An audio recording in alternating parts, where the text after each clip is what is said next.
तो hello guys, स्वागत है सबका फिर से मैं एक न्यू वीडियो स्टार्ट करने से पहले मैं डिस्क्लेमर दे देना चाहता हूँ। हमारे वीडियो में खून खराब और रोमांटिक सीन एंड 18+ मोमेंट है, तो अगर आप लोग बच्चे हो तो प्लीज़ इस वीडियो को मत देखना। और अगर देखना चाहते हो तो अपने पेरेंट्स की परमिशन लेके देखना। और अगर आप वीडियो कहीं और देख रहे हो तो प्लीज़ सब्सक्राइब कर दो रियल चैनल नमन स्टोरी स्टूडियो को। रियल चैनल का नाम है नमन स्टोरी स्टूडियो, जाकर सब्सक्राइब कर दो। यूट्यूब पर सर्च करोगे मिल जाएगा, ठीक है। एंड अब वीडियो एंजॉय करो।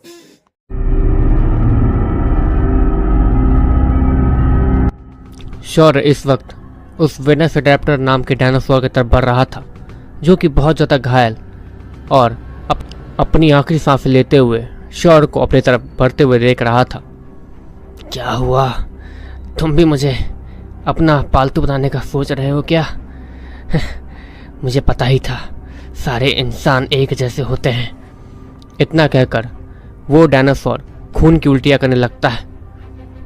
वो डायनासोर श्योर को देखकर धीरे धीरे उठने की भी कोशिश करता है, लेकिन वो डायनासोर बहुत ज़्यादा खराब हालत में था। उसके पूरी बॉडी अब नीले रंग से रंग चुकी थी। उसके पूरे शरीर में जहर फैल चुका था, जिसके कारण उसके लिए एक कदम लेना भी अब मुमकिन नहीं था। एक दो बार उठने के बाद वो दोबारा नीचे गिर जाता है। उसकी पूरी बॉडी में लकवा मार गया था, जिसके कारण अब वो चाह कर भी कुछ नहीं कर सकता था। देखो, मुझे नहीं पता कि तुम्हारे दिमाग के अंदर इंसानों की क्या इमेज बन रखी है, लेकिन मैं बाकी इंसानों जैसा नहीं हूँ। मैं तुम्हारा दर्द समझ सकता हूँ। श्योर उस डायनासोर को देखते हुए कहता है, लेकिन वो डायनासोर सिर्फ श्योर को एक बार देखता है, लेकिन उसके बाद का कोई जवाब नहीं देता है। देखो, अगर तुम्हें मेरी बात का कोई जवाब नहीं देना है तो मत दो, लेकिन तुम्हें मुझे भरोसा करना होगा, वरना तुम्हारे पास ज़्यादा समय नहीं है। श्योर उस वेनस अडेप्टर डायनासोर को देखते हुए कहता है, लेकिन बदले में वो डायनासोर इस बार श्योर की तरफ देखता भी नहीं है और अपनी आंखें बंद कर लेता है, जैसे वो अपनी मौत को गले लगाने वाला हो। तुम मेरी बात क्यों नहीं समझ रहे हो? मुझे तुम्हें ऐसे देख के बहुत ज़्यादा बुरा लग रहा है। देखो, अगर तुम्हें सच में बचना है तो मेरे साथ आ जाओ। श्योर जैसे ही ये बात कहता है, वो डायनासोर अपनी आंखें खोलता है और श्योर को घिन भरी नजरों से देखने लगता है। आ गए ना अपने औकात पे? मुझे लगा ही था कि तुम भी उन बाकियों इंसानों जैसे हो जो मुझे पालतू बनाना चाहता है। वो डायनासोर इतना कहकर फिर से अपनी आंखें बंद कर लेता है। तुम मेरी बात क्यों नहीं समझ रहे हो? देखो, इससे पहले कि श्योर और भी कुछ कहता, वो मोटा कीड़ा जब उस बूढ़े के आने की वजह से श्योर के शर्ट के अंदर छिप गया था, वो धीरे धीरे बाहर आता है और श्योर के कंधे में बैठ जाता है। तुम इसके पीछे टाइम क्यों बर्बाद कर रहे हो? यहाँ से चलते हैं, वरना वो बूढ़े अगर दोबारा यहाँ आ गए या फिर वो यहाँ से चले ही गए तुम्हें छोड़ के, तो फिर क्या करोगे? तुम्हारे पास एक लौती उम्मीद है कबीले जाने का, जो यहाँ पर तुम इंसानों के साथ कम से कम सेफ तो रह सकते हो, वरना रोज़ रोज़ ऐसे गधे मिल दिखते रहेंगे तुम्हें। वो मोटा कीड़ा उस वेनस अडेप्टर को देखते हुए कहता है, लेकिन श्योर मोटे कीड़े की बात को सुनने के बाद मोटे कीड़े के सेल पे एक जोरदार हाथ मारता है, जैसे कि वो उसे थप्पड़ मार रहा हो। बकवास बंद करो, दिख नहीं रहा है ये दर्द में? श्योर उस वेनस अडेप्टर को देखते हुए कहता है। श्योर की इस बात को सुनने के बाद वो डायनासोर अपनी आंखें खोल के श्योर को देखने लगता है, जहाँ पर श्योर उस कीड़े को डांट रहा था, क्योंकि उस कीड़े ने उस वेनस अडेप्टर को कुछ कह दिया था। ठीक है, मुझे डांटना बंद करो। मैं एक बार ट्राई करता हूँ। वो मोटा कीड़ा इतना कहकर आगे बढ़ता है और वेनस अडेप्टर के सर पर चढ़ जाता है। देखो, अगर तुम श्योर के पालतू नहीं बने तो मैं तुम्हारी आंखें फोड़ दूंगा। उस मोटे कीड़े की इस बात को सुनने के बाद श्योर अपने ही सर पे जोर जोर से हाथ मारने लगता है। ये किस मनुष्य घड़ी में तुम्हें मैंने उसके पास भेज दिया? श्योर इतना कहकर उस मोटे कीड़े को उठाता है और फिर कहीं दूर फेंक देता है, और टप टप की आवाज के साथ वो मोटा कीड़ा कहीं दूर जाके गिरता। कितनी अजीब बात है, तुम उसके मास्टर हो लेकिन वो फिर भी तुम्हारे काबू में नहीं है। वो वेनस अडेप्टर डायनासोर श्योर को देखते हुए कहता है, मुझे नहीं पता। मैंने कहा ना, मैं बाकियों से अलग हूँ, और पता नहीं क्यों मैं जिस भी डायनासोर को मैं जिस भी बीस्ट को टेम करता हूँ वो हमेशा अपने धुन में ही रहता है। वो मुझे कभी मास्टर की तरह समझता नहीं है, मतलब वो मेरा दोस्त बन जाता है। श्योर उस डायनासोर को देखते हुए कहता है, क्या? लेकिन ऐसा कैसे हो सकता है? कोई भी बीस्ट टेमर अगर किसी बीस्ट को टेम करे तो वो तो उसका गुलाम बन जाता है ना। वो उसकी हर एक बात मानता है, चाहे वो मरने वाली बात ही क्यों ना हो। उस डायनासोर की इस बात को सुनने के बाद श्योर कुछ देर उसके बात पे गौर करता है। कुछ देर बाद वो मोटा कीड़ा दोबारा से चलते हुए श्योर के पास आता है और श्योर को घूरने लगता है। आज के बाद मैं तुम्हारी मदद नहीं करूंगा, देख लेना। वो मोटा कीड़ा श्योर को गुस्से से देखते हुए कहता है। श्योर उसे प्यार से उठाता है और फिर सुनो मोटे कीड़े, मतलब क्या तुम वो तालाब दिख रहा है उसमें जाके डूब जाओ और अपनी मतलब मर जाओ जाके। श्योर हिचकिचाते हुए उस मोटे कीड़े को देखते हुए कहता है। वो मोटा कीड़ा एक पल तालाब की तरफ और एक पल श्योर को अजीब बड़ी नजरों से देखने लगता है। मेरे साथ तुम भी चलोगे अगर उस तालाब में डूबने के लिए? तो मैं जाने के लिए तैयार हूँ। वो मोटा कीड़ा श्योर को देखते हुए कहता है। सच में? श्योर जैसे ये बात कहता है वो मोटा कीड़ा तेजी से उछलकर श्योर के मुंह पे एक जोरदार पत्थर की तरह अटैक करता है, जिससे श्योर का मुंह अब लाल हो गया था। पागल समझा है क्या?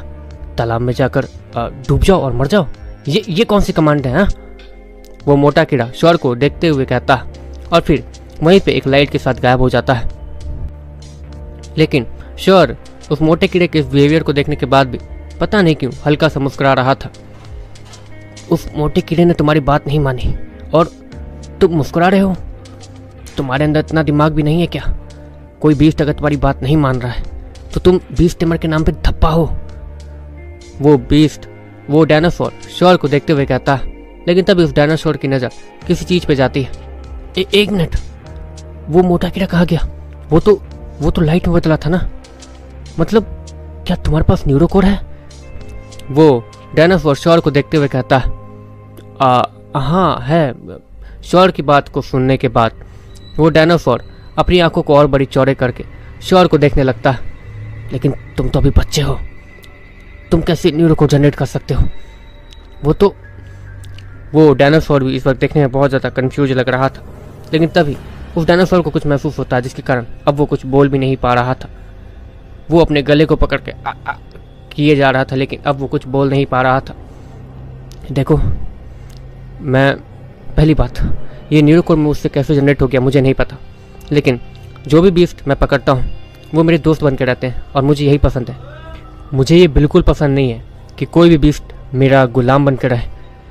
और इससे पहले कि श्योर और भी कुछ कहता, वो डायनासोर अपनी आंखें बंद करने लगता है। लेकिन आखिरी पल में वो अपनी पूरी जोर लगाकर श्योर को कुछ कहने की कोशिश करने लगता है। श्योर भी ध्यान से उस डायनासोर की उस बात को सुनने लगता है। तुम बाकियों से अलग नहीं, तुम बाकियों से अजीब हो। इतना कहकर वह डायनासोर अपनी आंखें को जोर से बंद कर लेता है, जैसे कि अब वो मरने वाला हो। श्योर देखता है कि वो डायनासोर लंबी लंबी सांसें ले रहा है और कभी भी अब वो मर सकता है। श्योर जाता है और उसके चेहरे पर अपना हाथ रखता है। कोई बात नहीं, तुम्हें मुझ पर भरोसा नहीं है? कोई बात नहीं, कम से कम तुम्हारे इस अंतिम घड़ी में कोई तो है तुम्हारे साथ। श्योर चेहरे पे स्माइल के साथ उस डायनासोर को मरते हुए देखते रहता है। लेकिन अंदर ही अंदर श्योर को भी बहुत ज़्यादा बुरा लग रहा था। लेकिन तभी श्योर कुछ नोटिस करता है। वो डायनासोर, उसकी पूरी बॉडी से लाइट निकलती है और वो देखते ही देखते श्योर के हाथों में कहीं गायब हो जाता है। अरे यार, श्योर बस इतना ही कह पाता है। वो अपनी आंखें बंद करता है और न्यूरोकोर में ध्यान देता है, जहाँ पर वो डायनासोर इस वक्त अपने आप को हील कर रहा था। पता नहीं मेरे साथ जो भी बीस्ट आते हैं वो इतने अजीब क्यों होते हैं, मतलब वो मुझे ही अजीब समझते हैं। श्योर मनी मन कहता है और फिर उस तीर को उठा लेता है जो कि वहीं गिरा हुआ था। श्योर तेजी से उस डायरेक्शन में भागता है जहाँ पर वही बूढ़े आदमी और उनके बच्चे गए थे। तभी श्योर को वो लोग दिख भी जाते हैं जो कि श्योर का ही रुक कर इंतजार कर रहे थे। क्या हुआ बच्चे, उस डायनासोर से डर लग रहा था क्या? वैसे ये तुम्हारी परीक्षा थी, अगर तुम इस तीर को नहीं ला पाते मतलब तुम डरपोक हो और हमारे साथ हमारे कबीले जाने के लायक नहीं हो। वो बूढ़ा आदमी श्योर को देखते हुए कहता है। अच्छा, तब तो अच्छा हुआ कि मैं ये तीर ले आया, वरना मैं शायद आपके साथ इस वक्त यहाँ नहीं होता, है ना? श्योर भी उस बूढ़े को देखते हुए कहता है। वैसे हमने अभी तक एक दूसरे का नाम नहीं पूछा है। वैसे बच्चे, तुम्हारा क्या नाम है? वो बूढ़ा आदमी श्योर को देखते हुए कहता है। मेरा नाम श्योर है। आपका नाम? श्योर उस बूढ़े आदमी को देखते हुए कहता है। मेरा नाम हरिवंश है। ये चारों मेरे पोते पोतियाँ हैं। इसका नाम उत्तम, इसका नाम प्रिंस और ये दोनों मेरी सबसे छोटी पोतियाँ हैं। एक का नाम सोना और एक का नाम सोनी। ये दोनों जुड़वा हैं, इसलिए ये दोनों का नाम भी एक जैसा ही है और ये दोनों बहुत ज़्यादा शैतानी करती है। शायद वहाँ पहुँचने के बाद भी तुम्हें ये थोड़ी तंग करेंगी। वो बूढ़ा आदमी शौर को देखते हुए कहता है, कोई बात नहीं, वैसे भी बच्चे तो ऐसे ही होते हैं ना। शौर उस बूढ़े आदमी को देखते हुए कहता है, वैसे हरिवंश अंकल। शौर जैसे ही हरिवंश नाम के बूढ़े को इस नाम से पुकारता है, देखो शौर बेटा, मतलब मुझे आदत नहीं है, मतलब कबीले में कोई भी मुझे मेरे नाम से मुझे नहीं पुकारता है। तुम चाहो तो मुझे बाबा पुकार सकते हो, बाबा। शौर उस बाबा नाम को सुनकर थोड़ा अजीब फील करता है और फिर ठीक है बाबा, मैं आपको बाबा ही बोलूँगा। शौर उस हरिवंश नाम के बूढ़े को बाबा नाम से पुकारने लगता है, जिससे वो बूढ़ा भी थोड़ा कंफर्टेबल देखने में लग रहा था। वैसे बाबा एक बात बताइए, क्या कबीले भी रैंकिंग के हिसाब से डिवाइडेड है, मतलब इस यहाँ पर भी इस जंगल में? शौर कंफर्म होने के लिए उस बाबा से पूछता है, हाँ शायद तुम यहाँ नए हो। वैसे तुम आए किस कबीले से हो जहाँ पर तुम्हें ये सारी चीज़ें सिखाई नहीं गई हैं, या फिर तुम्हारी ट्रेनिंग अभी चली रही है? वैसे हाँ, ये भी हो सकता है कि तुम्हारी ट्रेनिंग अभी चली रही होगी, क्योंकि तुम अभी छोटे ही तो हो। कितने साल के हो तुम? 16-17? वो हरिवंश नाम का बूढ़ा शौर को देखते हुए कहता है, जी मैं उसी के बीच में हूँ। शौर अपनी असली एज को उन सबको नहीं बताता है। असल बात तो यह है कि शौर अब 1-2 महीने बाद 15 साल का होने वाला है। उस हिसाब से अभी शौर 14 साल का है, लेकिन शौर बाकियों से ज़्यादा बड़ा इसलिए दिख रहा है क्योंकि उसकी पावर बढ़ गई है, क्योंकि उसने न्यूरो कोड जनरेट कर लिया है। और अगर किसी ने भी सुन लिया कि किसी लड़के ने 14-15 साल के बीच में न्यूरो कोड जनरेट किया, तो वो तो अपने ही बाल नोच कर अपने आप को वहीं मार लेगा। वैसे शौर भैया, क्या वो डायनासोर अभी जिंदा होगा? मतलब आप तो उसे आखिरी बार देख के आए ना, क्या वो जिंदा था? सोना और सोनी दोनों शौर के पास आती है और दोनों शौर का एक हाथ पकड़ लेती है। इस वक्त उन दोनों के चेहरे पे थोड़ा बहुत मासूमियत देखा जा सकता था। उन दोनों की आंखों में थोड़े बहुत आंसू झलक रहे थे, जो कि चांद की रोशनी में थोड़े बहुत चमक रहे थे। हाँ, वो जिंदा था। शौर जैसे ये कहता है, वो दोनों बच्चियाँ अपने दादू के पास दोबारा दौड़ के जाती है और फिर, दादू वापस चलते हैं ना, उसे उठा के ले आते हैं, वो जिंदा था। आप उसे भविष्य में टेम कर लीजिएगा, लेकिन उसे मरने देना अच्छा नहीं लग रहा है मुझे। वो दोनों बच्चियाँ रोते हुए उस बूढ़े को देखते हुए कहती है, काश ऐसा मैं कर पाता, लेकिन तुमने पहले ऐसी जिद तो नहीं की है। वैसे अभी तक कोई जंगली जानवर या फिर कोई जंगली म्यूटेंट डायनासोर उसे खा चुका होगा, तो उसके पास जाने का अब कोई फ़ायदा नहीं है। वैसे भी हम लोग कबीले के बहुत ज़्यादा करीब आ गए हैं। शौर जैसे ये बात सुनता है, वो अपने अगल बगल नज़र घुमाने लगता है। बाकी शौर ने उन लोगों की बात पर ध्यान नहीं दिया था। शौर इस बात से शुक्र मना रहा था कि अच्छा हुआ कि वो लोग अभी वापस नहीं जाने वाले हैं, और उन लोग को यही लग रहा होगा कि उस डायनासोर को किसी ने खा लिया है। शौर अपने न्यूरोकोड में महसूस कर सकता था कि वो डायनासोर इस वक्त अपने आप को पूरी तरीके से ठीक कर रहा है, लेकिन अभी उस डायनासोर को अपने आप को ठीक करने में थोड़ा समय लगने वाला था। वैसे बाबा, हाँ, आपने कहा कि हम लोग पहुंचने वाले हैं, लेकिन यहाँ तो कुछ दिख ही नहीं रहा है। शौर उस बूढ़े को देखते हुए कहता, हाँ मैं जानता हूँ। वैसे अगर तुम थोड़ा सा नीचे देखो तो वो बूढ़ा आदमी जैसे शौर को ये कहता है, शौर अपने नीचे थोड़ा सा देखता है, लेकिन उसे तब भी कुछ नहीं दिखता। कितना बेवकूफ़ बच्चा है, वो बूढ़ा आदमी शौर को देखते हुए कहता है, और बाकी बच्चे शौर को ऐसे देखता हुआ देखकर हंसने लगते हैं। शौर को भी कुछ समझ नहीं आ रहा था। मेरा मतलब था कि थोड़ी आगे जाके देखो, वो बूढ़ा आदमी शौर को कहता है। शौर उसकी बात मानकर थोड़ा आगे जाता है, जहाँ पर एक ढलान थी। तभी शौर को उस ढलान के ऊपर से नीचे बहुत ज़्यादा रोशनी दिखती है, जहाँ पर एक कबीला था, किसी गांव जैसा। वहाँ पर चारों बगल सब लोग मसाल जलाकर अपने अपने काम कर रहे थे। वहाँ पर बहुत सारे सिपाही सैनिक जो कि मसाल जलाकर उस पूरे कबीले को प्रोटेक्ट कर रहे थे आने वाले म्यूटेंट डायनासोर्स या फिर किसी भी बीस्ट से। ये है आपका कबीला? शौर उस कबीले को देखते हुए कहता है, लगता है बच्चे तुमने कभी किसी कबीले को देखा नहीं है। वैसे तुम्हें देखकर ही मुझे बहुत ज़्यादा अजीब लगता है। तुम्हारे कपड़े पहनने के ढंग और तुम्हारे नेचर भी मतलब काफ़ी ज़्यादा अलग हैं बाकी लोगों से। तुम्हें देखकर ऐसा लगता नहीं है कि तुम इस दुनिया के हो।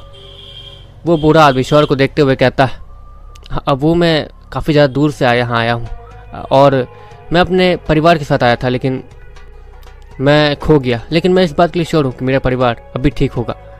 अगर आप मुझे यहाँ पर रहने देते हैं और मेरा परिवार अगर बचकर मुझे ढूंढते हुए यहाँ आया तो आपको बहुत बड़ा इनाम मिल सकता है। श्योर के मुंह से इस बात को सुनने के बाद उस बूढ़े की आँख चमकने लगती है। वो बूढ़ा तो इसी इरादा से श्योर को यहाँ लेके आया था, लेकिन श्योर ने भी गलती से वही कहानी अब उन लोगों को सुना दी थी, जिस सच में किसी बड़े कबीले से है। चलो बढ़िया ही है। श्योर को देखते हुए वो बूढ़ा आदमी मन ही मन सोचता है। उसके बाद वो सभी लोग उस कबीले के एंट्री गेट पे पहुंच जाते हैं, जहाँ पर 5 सिपाही 2 बड़े बड़े खंबे के सामने खड़े थे और तो और उनके हाथ में बहुत बड़ा भाला भी था, जिसे वो आसानी से किसी भी मॉन्स्टर पर भोग सकते थे। वो भाला उनके साथ देखने में ऐसा लग रहा था जैसे कि वो उनके ही शरीर का एक हिस्सा हो। श्योर ये सब देखता है और उन सिपाहियों की बॉडी को देखकर बहुत ज़्यादा हैरान होता है। उनकी बॉडी देखने में बहुत ज़्यादा खतरनाक और बहुत ज़्यादा अच्छी लग रही थी। अगर ये सिपाही हमारी दुनिया में आ जाए तो लड़कियां तो इन्हें देखकर ही पागल हो जाएंगी, श्योर मन ही मन सोचता है। उसके बाद वो सिपाही एक एक करके सभी को चेक करते हैं और उसके बाद वो लोग श्योर को भी चेक करते हैं, लेकिन वो हरिवंश नाम का बूढ़ा उन्हें समझा देता है कि श्योर क्यों यहाँ पर क्यों आया है और कितने दिन तक ठहरने वाला है। उसके बाद उन सबको कबीले के अंदर एंट्री मिल जाती है।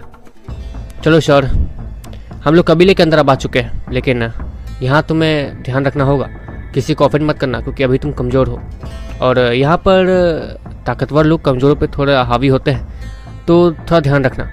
और हाँ, कल सुबह तैयार रहना।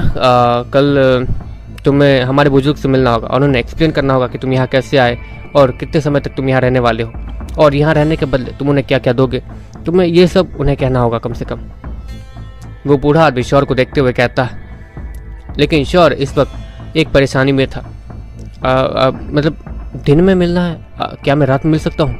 मैं रात भर मतलब करीब 2 दिनों से ठीक से सोया नहीं हूँ क्योंकि मैं जंगल में फंसा हुआ था, इसलिए मैं अच्छा यही होगा कि मैं सुबह अच्छे से सो जाऊँ और रात में मैं जब यहाँ आऊँगा तो उस बूढ़े से मिल लेंगे जो भी बुजुर्ग वगैरह है। श्योर की इस बात को सुनने के बाद वो लोग उस बात से तो एग्री करते हैं, लेकिन जैसे ही श्योर उस बुजुर्ग का मजाक उड़ाने लगता है, वो बूढ़ा आदमी श्योर के मुंह पे अपने हाथ को रख देता है और चारों बल अपने नज़रों को घुमाने लगता है, इस डर से कि कहीं श्योर की बात किसी ने सुन तो नहीं ली। लेकिन लकीली श्योर की बात किसी ने भी नहीं सुनी थी। श्योर बेटा, मैं तुम्हें पहले समझा दे रहा हूँ, यहाँ पर बुजुर्ग के बारे में कुछ भी मत बोलना, वरना बहुत ज़्यादा परेशानी हो सकती है। ये पूरा कबीला उसी बुजुर्ग की वजह से यहाँ बना हुआ है, इसलिए ही तो कोई भी वो बुजुर्ग के बारे में कुछ कहने की हिम्मत नहीं करता। वैसे असल प्रॉब्लम वो बुजुर्ग नहीं है, वो बुजुर्ग के फैसले से ही ये पूरा कबीला चल रहा है, लेकिन सबसे ज़्यादा खतरनाक उसके बेटे हैं। उसके 2 बेटे हैं और 1 बेटी। उसके दोनों बेटे बहुत ज़्यादा खतरनाक हैं। वो किसी को भी जान से मारने से पहले एक बार भी नहीं सोचते हैं, और इसलिए कुछ भी हो जाए तुम्हें उन दोनों से दूर रहना है। और वैसे तुम्हारे ड्रेस देखने में काफ़ी ज़्यादा अच्छा लग रहा है, तुम आसानी से किसी का भी ध्यान अपने ऊपर खींच सकते हो। लड़कियां तो तुम्हारे इस कपड़े को देखकर और तुम्हारे इस आउटफिट को देखकर तुम्हारे पीछे दीवानी हो जाएंगी, लेकिन तुम सिर्फ आगे से देखने में अच्छा लग रहे हो, पीछे से तो लग रहा है जैसे किसी ने तुम्हारी इज्जत लूट ली है। शायद उस डायनासोर ने तुम्हारे पीठ पे अटैक किया था, है ना? वो बूढ़ा आदमी श्योर को देखते हुए कहता है। श्योर भी जल्दी से अपने पीठ को चेक करता है, जहाँ पर उसके पीछे के कपड़े फटे हुए थे, लेकिन श्योर ये देखता है कि उसके पीठ पे एक घाव भी है जिसमें से हल्का हल्का खून निकल रहा है। घबराओ मत, वेलोसिरैप्टर के हाथ बहुत छोटे होते हैं, इसलिए जब उसने तुम पे अटैक किया तो उसे तुम्हें ज़्यादा चोटें नहीं आई हैं, ये जल्दी ठीक हो जाएंगे। उसे देख के अजीब लगा, मतलब वेलोसिरैप्टर है तो एक म्यूटेंट डायनासोर और उसके अटैक के बावजूद तुम इतने छोटे हो, फिर भी बिना दर्द के तुम एक बार भी चिल्लाए नहीं। ये देख के मुझे बहुत ज़्यादा अच्छा लगा। तुम्हारी जैसी पीढ़ी शायद हम जैसे बुजुर्ग को भी पीछे छोड़ सकती है, वो बूढ़ा आदमी श्योर को देखते हुए कहता है। लेकिन तभी वो लोग जो बाजार में चल रहे थे, पूरे बाजार में एक हलचल मचने लगती है। सभी लोग बीच में किसी को जाने के लिए रास्ता देने लगते हैं। मर गए, उस बुजुर्ग के दोनों बेटे आ रहे हैं, वो बूढ़ा आदमी सबको बोलता है। और फिर तभी वहाँ पर थोड़ा हंगामा मच जाता है, जिसकी वजह से सभी लोग बीच में किसी के जाने के लिए रास्ता छोड़ने लगते हैं। अगर वो लोग आ रहे हैं तो क्या सबको मार देंगे क्या? श्योर हैरान होते हुए उस बूढ़े आदमी को देखते हुए कहता, अगर उनके रास्ते में आए तो जरूर मारे जाएंगे। इतना कहकर वो बूढ़ा आदमी अपने बच्चों को और श्योर को जल्दी से थोड़ा पीछे खींच लेता है, और तभी उन सबको सामने से एक हल्की सी लकड़ी सी बनी हुई गाड़ी अपने तरफ आते हुए दिखती है, जिसे दो छोटे डायनासोर खींच रहे थे जो कि ऑलमोस्ट घोड़े जैसे दिख रहे थे। देखते ही देखते वो बड़ा सा टांगा इस वक्त श्योर के सामने से होते हुए जा रहा था, लेकिन श्योर की बेकार किस्मत, श्योर इस वक्त अपने सर को उठाकर ऊपर देख रहा था। तभी वो टांगा श्योर के ठीक सामने रुक जाता है। तुम्हारी इतनी हिम्मत कि तुम अपने सर को उठाकर हमें देखने की हिम्मत कर रहे हो। उस टांगे के ऊपर से एक आवाज आती है, जिसके बाद वो बूढ़ा आदमी जल्दी से श्योर की तरफ मुड़ता है, जहाँ पर श्योर ही अपने शकल को उठाकर ऊपर देखे जा रहा था। लेकिन श्योर ने उस लड़के के बात पर ध्यान दिया ही नहीं था। श्योर का पूरा नजर इस वक्त उस लड़के के बगल में मौजूद एक लड़की के ऊपर था, जो कि देखने में बहुत ज़्यादा सुंदर थी। उसके हाथ देखने में किसी भी लड़की से ज़्यादा गोरे थे। श्योर उसी लड़की को देखने के चक्कर में इस वक्त अपने सर को नीचे नहीं कर रहा था, और तो और श्योर ने उस लड़के के बात को भी इग्नोर कर दिया था, जिसके बाद उस लड़के का गुस्सा साथ में आसमान पर चढ़ जाता है और वो लड़का सीधे श्योर के सामने कूदकर उसके सामने खड़ा हो जाता है।